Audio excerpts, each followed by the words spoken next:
So good evening. Again, I am grateful for this time with you as together we share racism in America, the history we didn't learn in school. I grew up in Wilmington, Delaware, graduating from Mount Pleasant Public High School before going on to earn a Bachelor of Arts degree in political science at Mount Holyoke College. My 27-year career with the DuPont Company culminated with the spinoff of its medical X-ray business via a leveraged buyout that created Sterling Diagnostic Imaging, of which I was its first president. I am especially proud of the long-term R&D investment by my business that developed a selenium array for image capture that is now at the heart of virtually every mammography machine in use in the United States. I'm a co-founder of the Westminster Presbyterian Church Peace and Justice Work Group that was formed in the spring of 2018 with the twin goals of combating violence in Wilmington and promoting racial justice. The work group is affiliated with a large number of community organizations with whom we partner for common goals. I grew up in a virtually all-white environment. Until I graduated from high school, the only Black person I knew was our mailman, Mr. Brown. Then two significant events occurred. My summer job that year was taking the first Delaware state census in the city of Wilmington, which involved going door to door and talking with hundreds of people who didn't look like me. That fall, I found myself on a multiracial campus at the height of the Civil Rights Movement, 1963 to 1967. These experiences launched a journey that continues to today. I've had a lifelong interest in history and had a degree in political science and history, yet I didn't discover until 5 or 6 years ago that I was missing a significant portion of our country's history. In my experience, American history classes covered Columbus, the Pilgrims, the Revolutionary War, the Civil War, and then a bit of Reconstruction with those darn carpetbaggers. And then it picked up again sometime around World War II. It was the series of police shootings of unarmed Black men in recent years that galvanized me to develop a better understanding of how we got to where we are. And what I learned is that much of the racial turmoil in our country today can be traced directly to elements of our history, even before the founding of the United States. Many of the racial stereotypes we hear or hold ourselves are a direct consequence of intentional public and economic policy and biased beliefs that have no grounding in genetics. Other countries with similarly sordid racial pasts have sought to move forward through a process often called truth and reconciliation. America is in desperate need of such a process. So we here, for these 6 weeks, are embarked on a search for more truth. Much of it is painful, especially for those of us who believe that we are good people who seek justice and peace for all. I believe that in bringing to light this history of ours that we should have known but didn't, we may be transformed in deeply meaningful ways, with a new or a renewed urgency to act, to finally and truly address the profound inequities that exist in our society. So let's get started.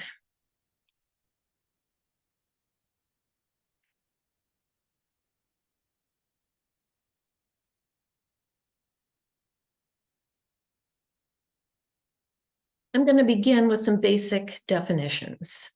Prejudice, which is an unfavorable opinion or feeling formed often without personal knowledge, thought, or reason, and particularly without personal knowledge And as we look at our history, we're going to see the role that the profound effects of segregation in our society that have kept one another from personal knowledge of people not like us. White supremacy is a system of beliefs that white people are inherently superior to people from all other racial groups, especially Black people, and are therefore rightfully the dominant group in any society. So I'm not talking about white supremacists, the tiki torch carrying violent, racist people that we sadly sometimes see on TV or even in our communities. This is simply a belief, conscious or unconscious, that white people are inherently superior and are rightfully the dominant group to make decisions. Racism is discrimination directed against a person or people on the basis of their membership in a particular racial or ethnic group, typically a minority group. And it is a system of prejudice enacted through power. So people will ask the question, well, can't Black people be racist? And the answer fundamentally, I believe, is no. Black people can be prejudiced, biased, but they do not have in place systems of power that enact their beliefs and their biases against white people. So that is a grounding in terms of the work that we'll be about. As we go through this material, I'm going to use a variety of terminology. You'll hear me say African, slave, Negro, African American, Black people, people of color, seeking to be faithful to the time period that I'm describing and the context. Some of these classes include quotations from individuals who use one of the most derogatory terms, and I will substitute the phrase the N-word when that word appears in a quotation.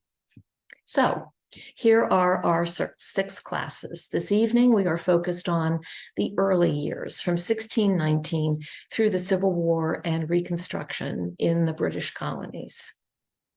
Next week, we turn to a time period described as slavery by another name. You may be familiar with author and activist and Equal Justice Initiative founder Bryan Stevenson, author of the book Just Mercy. And he has famously said that slavery didn't end after the Civil War, it evolved into other forms. Our third class, we move into the 20th century and look at public policy and some key events in the civil rights movement. Then we look at America's criminal justice system, specifically in terms of mass incarceration and the associated war on drugs. Our fifth class focuses on the right to vote and the issues of voter suppression from the beginning, voter suppression then and now. And our final class, I think in some ways is the most important because it focuses on now what? Now that we know what we didn't know before, are we different? What do we see differently? What do we think needs to be done? Because education, if it doesn't convert into some new actions, some new behaviors, is not what it is intended to accomplish. And so we will focus our energies on, now that we know, what are we going to do about it? And that is a collaborative discussion. That is not a lecture per se. So let's begin.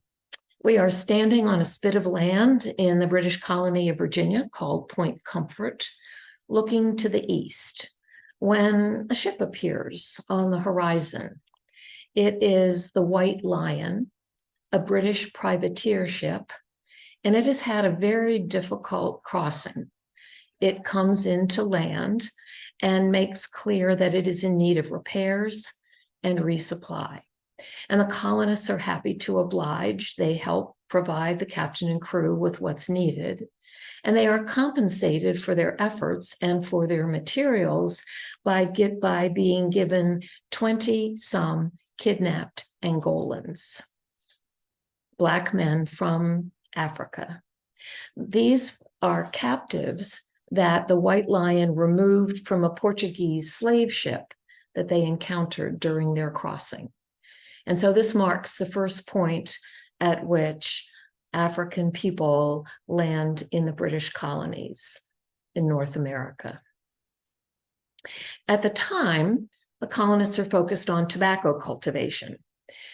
Tobacco is a difficult crop in many ways in that it's very hard on the soil. And so it is difficult to plant a tobacco crop again and again and again in the same land. And so the attempt to utilize tobacco as an economic basis in the colonies meant that they were continually searching for more land, and in general took all they needed from the Native American people. But they needed workers. And they found that the Native Americans were not particularly well suited to doing that work.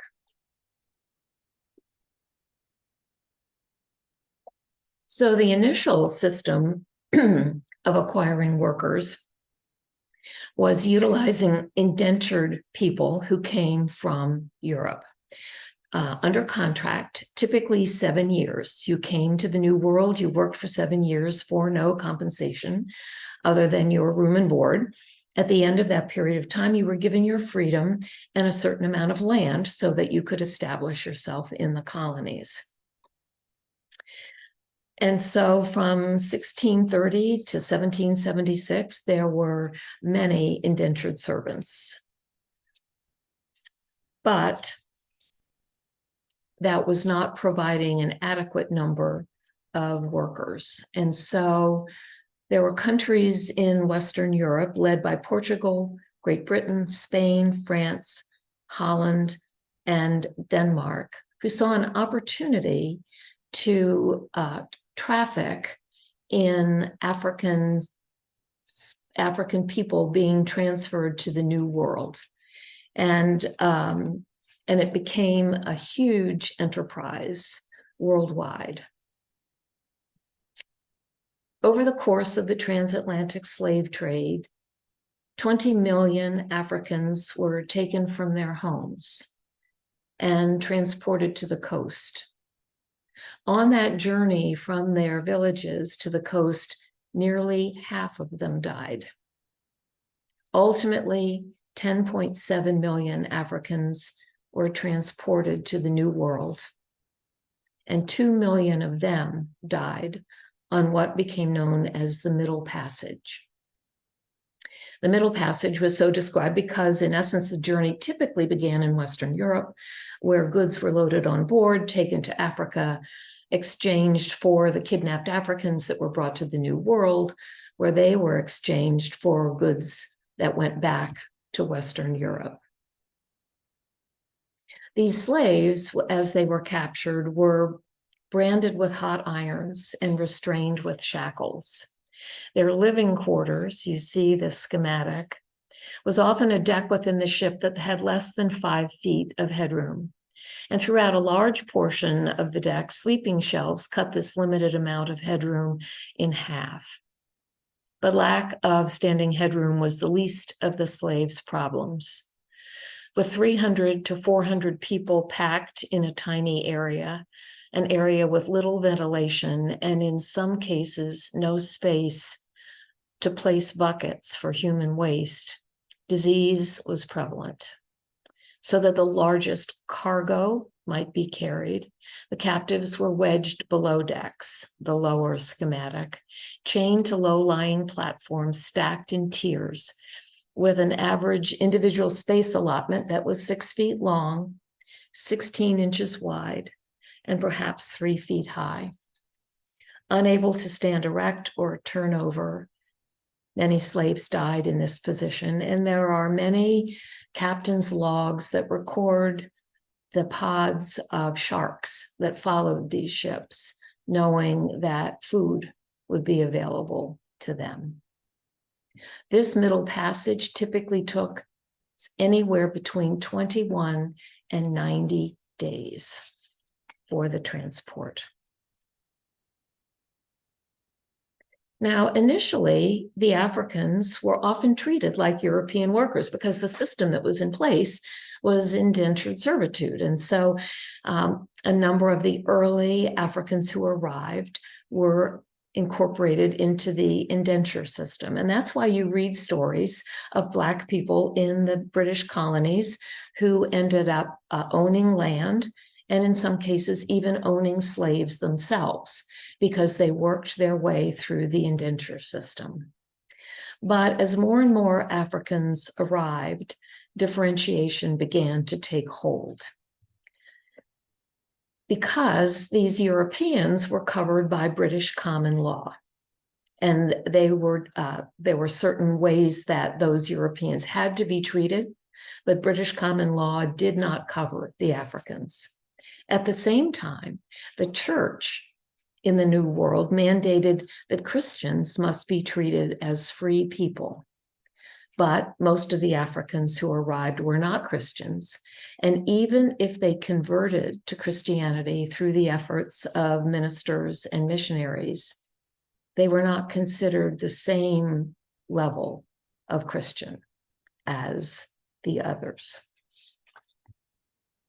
And so slavery became an institution in the Constitution, in the colonies. And it began in 1641 when the first colony legalized slavery. And that first colony was Massachusetts.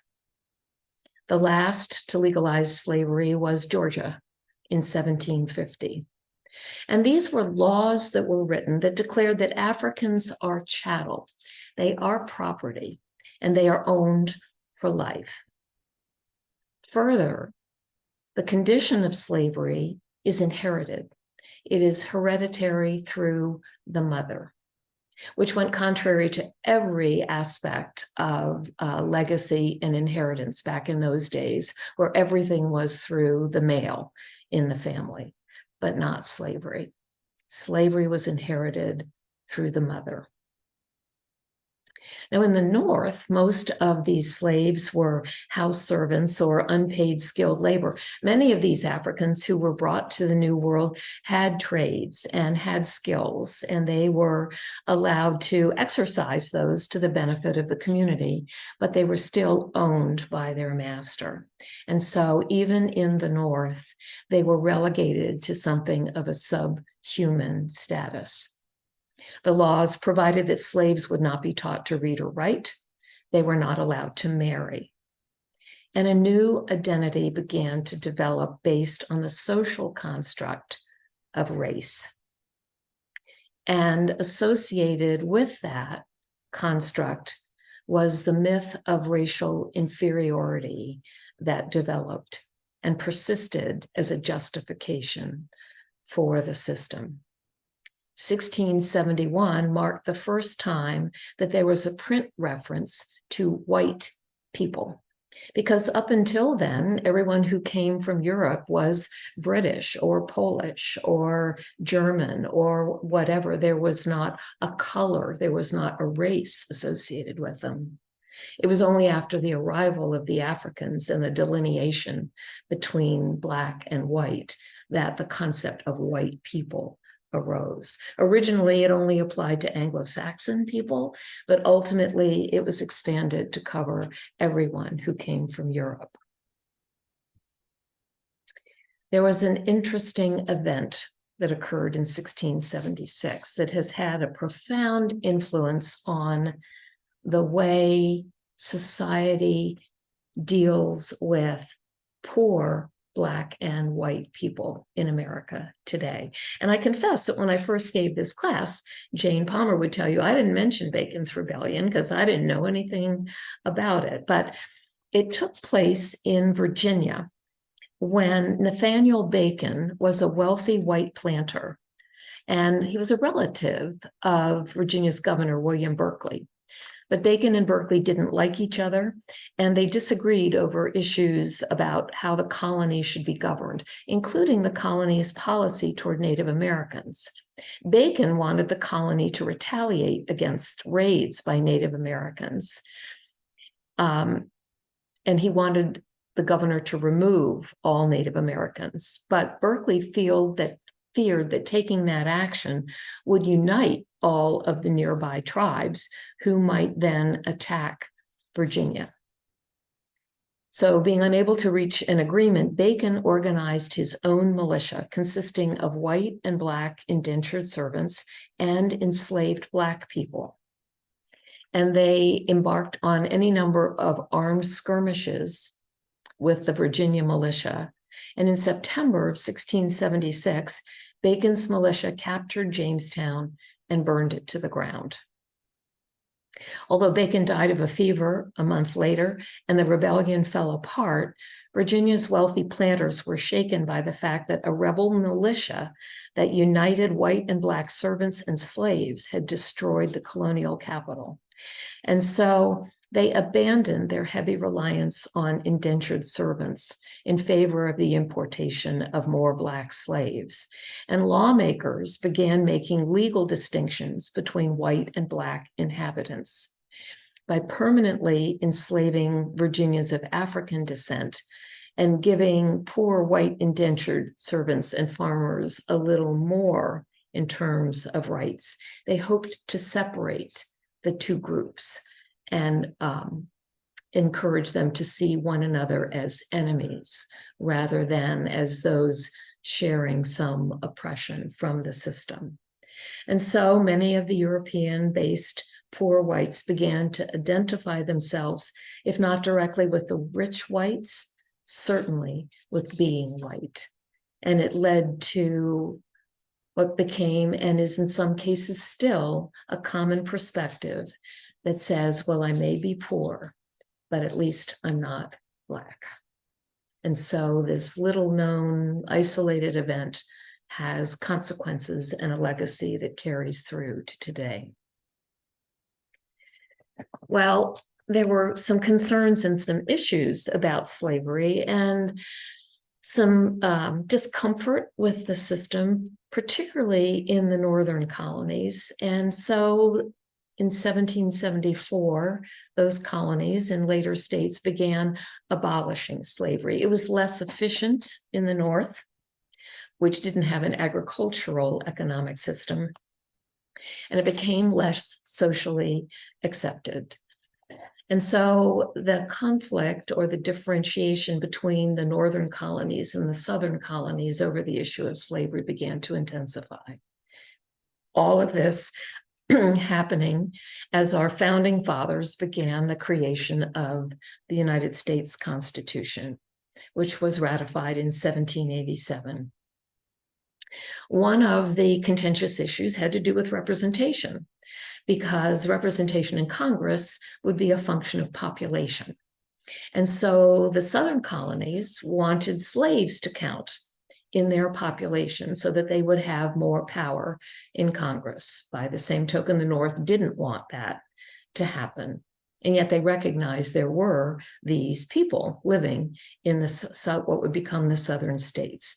So a compromise was enacted.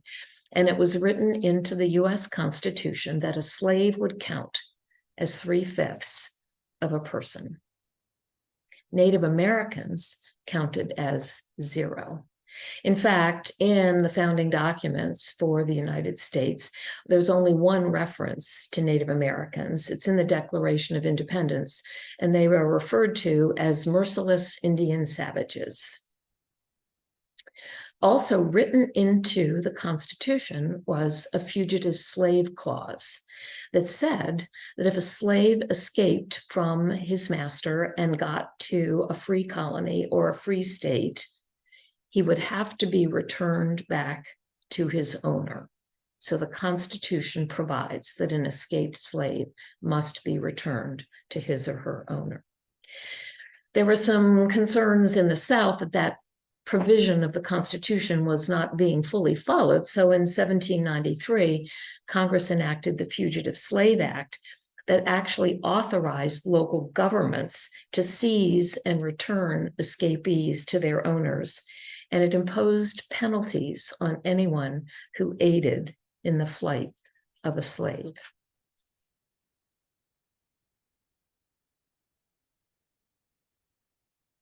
In 1807, Great Britain outlawed the transatlantic slave trade. I don't know why. I don't know if they had a sudden burst of conscience. I suspect there was probably an economic consideration to it. But England stopped the transatlantic slave trade that year. And a year later, in 1808, the United States outlawed the importing of slaves. That did not, however, mean that it stopped. It was against the law, but it continued for quite a number of years. And what is interesting about that timing, the reason it took until 1808 for the United States to outlaw the importing of slaves is that it was written into the Constitution that Congress could not halt the importing of slaves until at least 20 years from the ratification of the Constitution.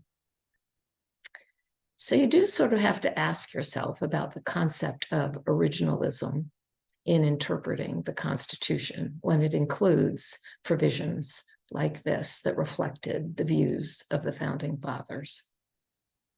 But much of the transatlantic slave trade into the United States ended shortly after 1808, but there was an increasing demand for more and more slaves. And so what developed was a self-reproducing labor force, a domestic trade that was controlled by legalized violence. The emphasis was on natural reproduction. Slavery descended through the mother, and so the average slave woman would give birth to 9 children during her life. At the same time, the slave trade began. And during that period, more than 1.2 million slaves were sold at auction. Families were split up. Half of all slaves were separated from a child or from their parents. A third of marriages were disrupted by the sale of one or both parties. And a significant movement of slaves from what was called the upper to the lower South took place. Slaves were worth more in the lower South. The work was harder, and there were fewer other workers who would do it. And once you were transported to that part of the country, it was much harder for you to escape. The distance was so much greater. And so by 1860, Montgomery, Alabama had more slave trading places than churches and hotels put together. And Charleston became the slave trade capital of North America. And so we see ads like this: general assortment of Negroes at private sale and at auction. And newspapers and posters were full of these offers to buy and sell slaves. This is a representation of one of those. It is not the actual visual, but it says for sale. Mary Jane, about 11. Martha, about 10. Louisa, about 7. Priscilla, about 9. All children of Judy. Imagine being Judy. And their ages say about, because no birth certificates were ever issued for slave children. It's not like they were really people who needed that certification. And so that is the backdrop as we look at the economic imperative of slavery during this time period. I mentioned that initially slaves worked in the tobacco fields, but the land was exhausted, westward expansion proceeded. And so the colonists near the coast turned to cotton as a primary crop. But the harvesting and processing of cotton was extraordinarily labor intensive, literally backbreaking work to harvest the cotton. We've all seen the photographs of slaves bent over with huge burlap bags around their necks as they're harvesting the cotton. But that wasn't the end of the difficulty, because the pieces of the cotton shell, the boll, had to be separated from the fiber. And that was a tremendously labor-intensive process, very painful as you tried to pull those sharp pieces from the fiber. Until in 1793, when Eli Whitney's cotton gin was patented, and it mechanized the work of removing those pieces from the fiber. And it increased the ability to provide cotton, and the United States shifted to a textile economy as the demand boomed. And by the mid-1800s, cotton was America's leading export. This tension between the North and the South continued to grow, such that in 1820, Congress passed the Missouri Compromise. In that compromise, 2 new states were accepted into the Union. Missouri was a state that allowed for the ownership of slaves, and Congress said, well, there has to be another state admitted that does not allow the ownership of slaves, to keep a balance. And so a segment of Massachusetts was carved out and created the state of Maine. And Maine was admitted to the Union as a free state to balance Missouri. At the same time, the Missouri Compromise banned any further slavery north of the latitude 3630. And you may have heard the phrase 3630 or fight, and it comes from the Missouri Compromise. And that tenuous agreement held for about 30 years, until Congress enacted the Kansas-Nebraska Act in 1854. Kansas and Nebraska were 2 territories that both wanted to join the Union, but neither one was willing to say that they would be, in essence, a free state. And so Congress enacted the Kansas-Nebraska Act that said, y'all come on in, and once you're here, once you're in the Union, you can decide by popular vote whether you want to allow for the ownership of slaves or not. And those 2 states also were north of that 3630 line. There was such internal division. Kansas actually had 2 legislatures for a period of time, one that passed laws that allowed slavery and the other not. And so one of the results of all of this was the formation of the Republican Party in 1856. These were groups that were opposed to the expansion of slavery. They didn't oppose slavery per se, they just didn't want it to spread any further. And so a year later, we come to a truly pivotal Supreme Court decision. And in the course of these classes, we are going to learn about a number of really pivotal court decisions.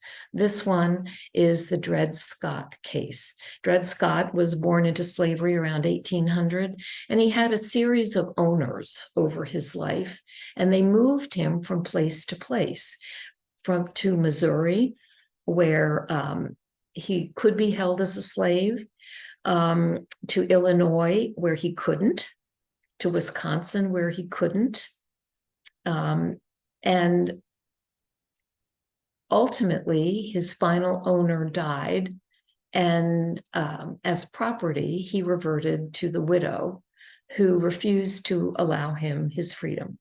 So he filed suit, and the case went through the lower courts, some of which granted his freedom, some of which did not.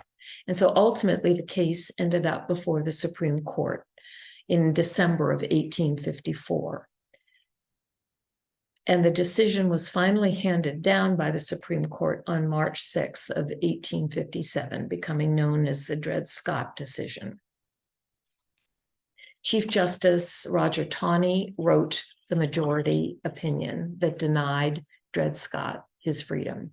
And he wrote, "In the opinion of the court, the legislation and histories of the times and the language used in the Declaration of Independence show that neither the class of persons who had been imported as slaves, nor their descendants, whether they had become free or not, were then acknowledged as part of the people nor intended to be included in the general words used in that memorable instrument, we the people.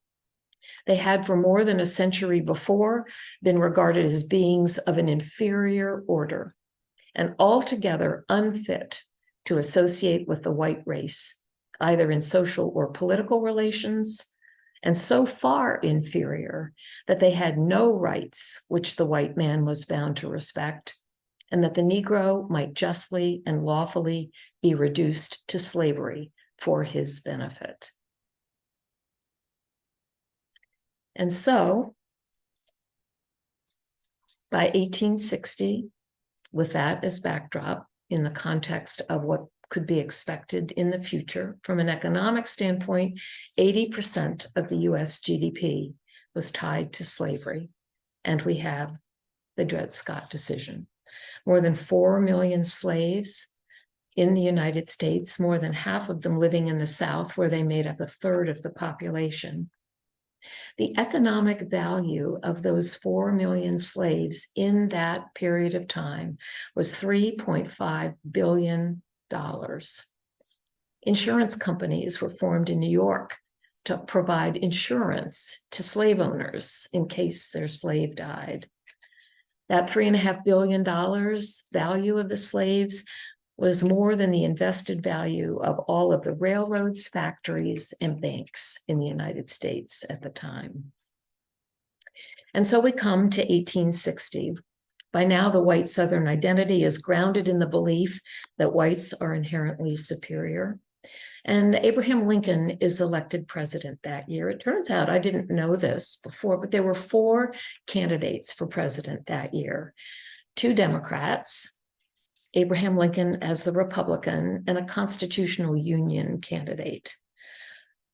2.8 million votes were cast that year, and 2.8 million votes were cast for the 3 opponents of Lincoln. Lincoln only received 1.8 million votes. So as an individual candidate, he became president, but the 2 Democratic candidates split more than 2.3 million votes. So Lincoln becomes president, and within 3 months, 7 Southern states secede, followed by 4 more, followed by Missouri and Kentucky. And now we encounter the myth that that the Civil War wasn't about slavery, it was about states' rights. And the truth is, it was about both. But it was about states' rights in the preservation of slavery. And to see that, we only have to look at the documents and the speeches at the time. The Mississippi Articles of Secession read, "Our position is thoroughly identified with the institution of slavery, the greatest material interest of the world. Its labor supplies the product, which constitutes by far the largest and most important portions of commerce of the earth. These products are peculiar to the climate verging on the tropical regions, and by an imperious law of nature, none but the black race can bear exposure to the tropical sun." Unless you're vacationing in the Caribbean, I guess. "These products have become necessities of the world, and a blow at slavery is a blow at commerce and civilization. The blow has long been aimed at this institution and was at the point of reaching its consummation. There was no choice left us but submission to the mandate of abolition or a dissolution of the Union, whose principles had been subverted to work out our ruin." And importantly, less than 2 weeks before the start of the Civil War, Alexander Stephens, the vice president of the Confederacy, gave what became known as the Cornerstone Speech. He said, "The new Constitution, that is the Confederate Constitution, has put at rest forever all the agitating questions relating to our peculiar institutions, African slavery as it exists among us, the proper status of the Negro in our form of civilization. This was the immediate cause of the late rupture and present revolution. The general opinion of the men of that day, that is the revolutionary period, was that somehow or other In the order of providence, the institution of slavery would be evanescent and pass away. Our new government is founded upon exactly the opposite ideas. Its foundations are laid, its cornerstone rests on the great truth that the Negro is not equal to the white man, that slavery, subordination to the superior race, is his natural and normal condition. And so on April 12th of 1861, the Civil War begins. On January 1st of 1863, Abraham Lincoln issues the Emancipation Proclamation that frees 4 million slaves in the 10 southern states still in rebellion. He didn't free them as people, he freed them as the property of enemy combatants, which he was allowed to do under the rules of war. And it deprived the Confederacy of much of its labor force. And so ultimately, in 1865, General Lee surrendered to General Grant in April, and the Civil War came to an end a month later. As a consequence, 620,000 people were dead, 1.5 million casualties, the worst damage of any war that we have ever fought. During that conflict, 179,000 African Americans fought in the Union Army, and 40,000 of them lost their lives. The war is over, and Reconstruction begins, a pivotal period, a ray of hope for the future of the United States. It began with the passage of the 13th Amendment. Congress enacted it in January of that year, before the war even ended, and it was ratified by the states in December of that year. The 13th Amendment abolished slavery, sort of. There's an asterisk, and we will talk a lot about that asterisk next week. Interestingly, not all the states ratified the 13th Amendment by December of 1865. It took Delaware until 1901 to decide that maybe abolishing slavery is something they should sign up for. Kentucky took a little longer. Kentucky ratified the 13th Amendment in 1976. And then there's another state about which we will hear a great deal in this series, Mississippi. Mississippi ratified the 13th Amendment abolishing slavery in 2013. Imagine being an African American, a descendant of slaves, living in Mississippi, knowing that your legislature had not decided to ratify an amendment abolishing slavery. A Freedmen's Bureau was established to try to help those formerly enslaved get land, get jobs, establish themselves as free people. But Andrew Johnson was no fan of any of this, and the Ku Klux Klan was founded in 1865 in Pulaski, Tennessee. Its initial stated purpose was amusement, but their definition of amusement was only amusing to them, as we've seen by their history. But in that period of 1865 to 1866, President Johnson pardoned 7,000 secessionists. He rescinded the land grants to those formerly enslaved, and they were forced to move into a system of sharecropping.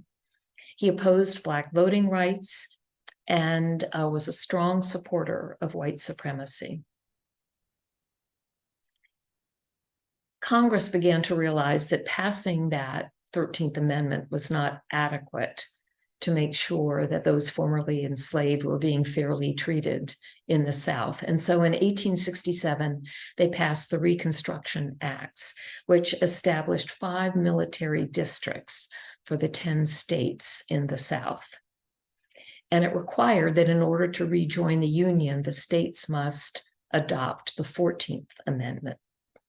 And so the various states began holding constitutional conventions. In many of these, most of these, Black adult males could vote and hold office. that first election year, the voter turnout among the formerly enslaved was more than 90%. It was the Black adult males who could vote. The little ladies were going to have to wait a little bit longer. But during the elections, Black people were elected to state legislatures, more than 600 of them. 18 state executives were Black. The governor of Louisiana was a Black man, and that's the last time that would happen until 1960. 18 U.S. congressmen were Black and 2 U.S. senators. And U.S. Grant was elected president, who reversed many of the policies of his predecessor. And they worked together in these legislatures to pass laws that benefited all. And in 1870, Congress saw the need to enact the 15th Amendment to say that the right to vote cannot be denied based on race, color, or condition of previous servitude, to help ensure that Black people would be able to exercise their rights as under the citizenship that had been granted them in the 14th Amendment. But the pressure continued relentlessly from the South, and the North was weary. And so in 1872, Congress passed the Amnesty Act, and it returned full civil rights to the Confederate leaders, including restoring their eligibility to run for office and their ability to make laws. Congress pardoned all but the top 500 Confederate leaders. And these were 150,000 former Confederate troops who knew they had committed treason, who expected they might be jailed or executed, but instead they were given the right to resume their leadership roles in the Southern states. The Supreme Court began its assault on the legal architecture of Reconstruction, and the Freedmen's Bureau was disbanded. In 1876, Black voters were brutally targeted on Election Day, and there was a disputed result. Samuel Tilden was within 1 electoral vote of being elected president because they had not gotten results from 3 states. And so the Supreme Court and Congress worked together to develop a compromise solution. And they declared that Rutherford B. Hayes would be named President of the United States if he agreed to end Reconstruction. And he did, and they did. And Reconstruction came to an end, and the federal troops were removed from the South.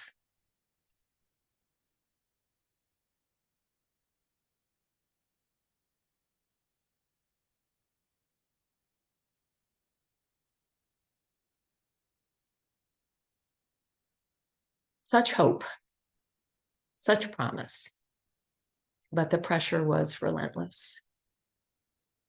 Feel free to unmute yourself if you have a question or a comment.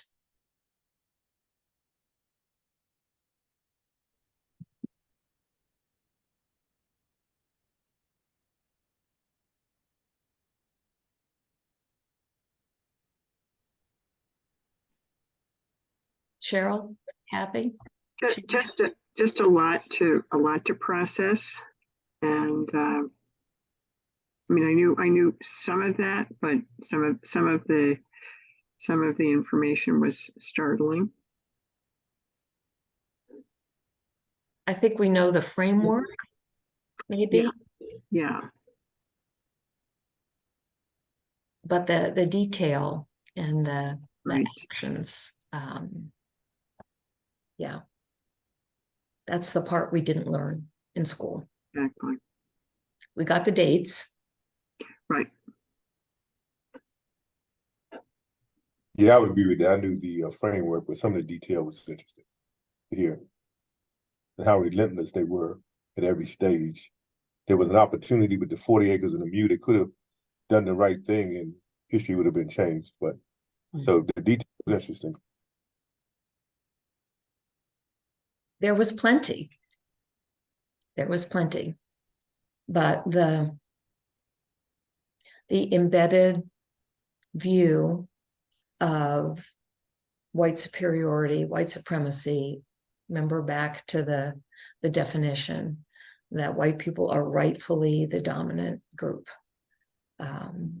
I'm sure there was a lot of fear,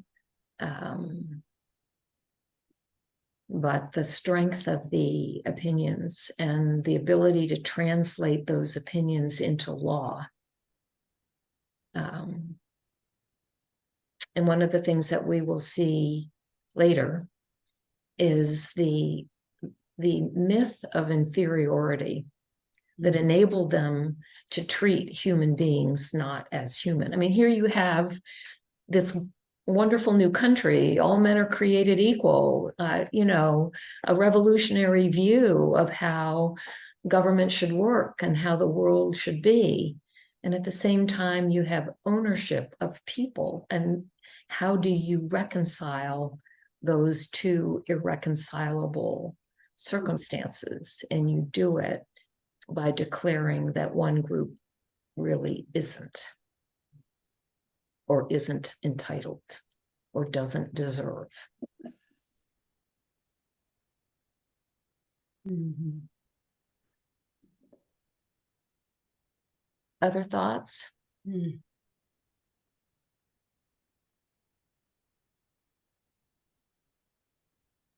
I know it's a lot. Yeah. And the church failed terribly too. It bought in. Yeah. It did. Mhm. It did from the beginning when the Africans arrived. Mhm. And we will see numerous instances, although we don't spend a lot of time on the actions of the church during this class series. There is a book called White Too Long that talks about the white church and its role in our history. And so it's been everything from active participation in the suppression to what is laughingly called benign neglect. No action. Yeah. And so it does raise a corollary question of what is the church's responsibility in atoning for past sins.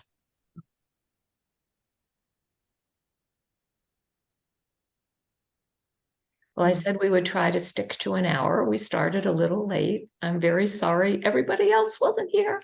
I will send out an email and make people aware that the video of tonight's program is available and that I hope they will watch it. Find some time to watch it before coming to next week's class. So if you see any of the people who are enrolled, I will send you all the list of names of everyone who's participating. I use blind carbons when I send out the emails because I don't want to have the list of emails out in the system, but I'll include in the body of the message the names of the people who signed up. So if you see somebody whose name you recognize and you want to suggest that they watch the video before next week, that would be great. All right.